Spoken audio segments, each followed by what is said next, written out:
I'm here with coach slash cut man slash all-round great guy, Salman Malik. How are you, my friend? Good, my friend. Good, Brandon. How are you, man? I'm back and I'm feeling all right. 100%. Videos are going well? I mean, yeah. That's good. Yeah, no, That's good. it's Definitely. That's good. Did you watch the fights this weekend, my brother? Cheese. Yes, sir. Yes, sir. Yes, sir. I haven't asked anybody this. Which of the two fights were a better fight?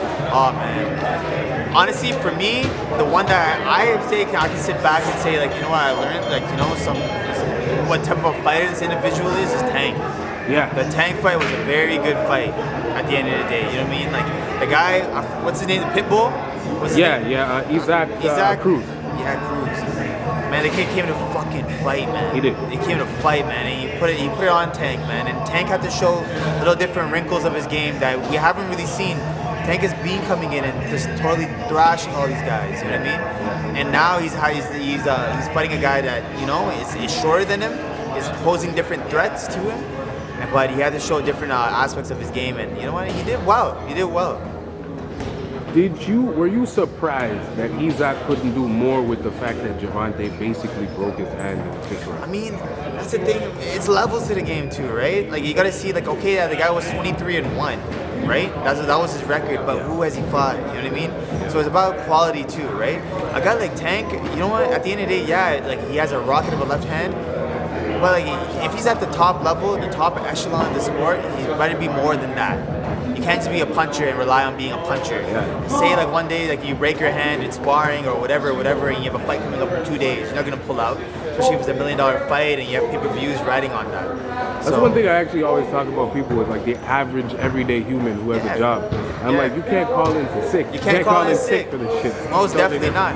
And you definitely can't call in sick when it's $10 million, $20 million riding on that fight. You know what I mean? You could be sick. Yeah, you can't call in. Exactly. You gotta clock in regardless. Exactly. So definitely he went in there, he did his thing, you know what I mean? I definitely think if there's a rematch, definitely Gervonta can make those adjustments and take him out 100%. Do you think he earned a rematch? I don't think he will get a rematch, most definitely not, but say there is a rematch or anything like that of that nature, I think Gervonta will make the clinical adjustments. But I want to see Gervonta with bigger, better fights. I want to see him against obviously the Haneys. I want to see him maybe against Cambosis. I want to see him maybe against, you know, some of the top guys. Even Teofimo, why not? What about Ryan Garcia, who's been basically begging somehow strangely for that fight? Yeah, man. I mean, Ryan Garcia too. That can be a great fight. And you know what? It can be like a rivalry between the promoters too, with Mayweather and De La Hoya. You know what I mean? Yeah. And I'm sure they want to make that fight. I think they're genuinely trying to marinate that contest. Slowly but surely, yeah. So it'll be interesting. That'll be a great fight too. I think Tank will take that one. Yeah. Tank will batter that dude.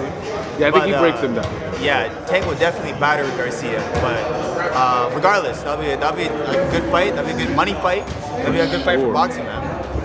What'd you think of the Haney fight? Haney? I mean, I'll be honest with you, I watched the first 3 rounds and I got bored, like usual for a fucking Haney fight. You know what I mean? Like, it was just one of those things, like, Haney is able to control it. What I noticed about Haney is that he has different power with different phases of his training camp. I feel like when he ends up coming down in weight, his weight comes down and his power comes down. And it is very evident. When you're watching him spar on YouTube and he's sparring in the gyms and stuff like that, this guy got popped, man. And this guy's like a devastating puncher. But when it comes to the actual fight, I think he just depletes. I don't think he belongs at 135 anymore. I think he's too big for that weight. He's depleting a lot, and that gym power is not transitioning well. Right. So, because I've seen him spar, and he looks strong. He looks strong. He looks solid. He's actually taking guys out in sparring. But it's interesting when, you know, he's in a contest, he's unable to do that. So there's something going on, maybe with his preparation, his conditioning. Definitely not that, because he has a world-class team around him. I think it's just that the fact that his gym power is not transitioning at that weight class. And I think he's going to very soon, maybe the next 2-3 fights, if it's not for a title, he might just go up in weight. Yeah.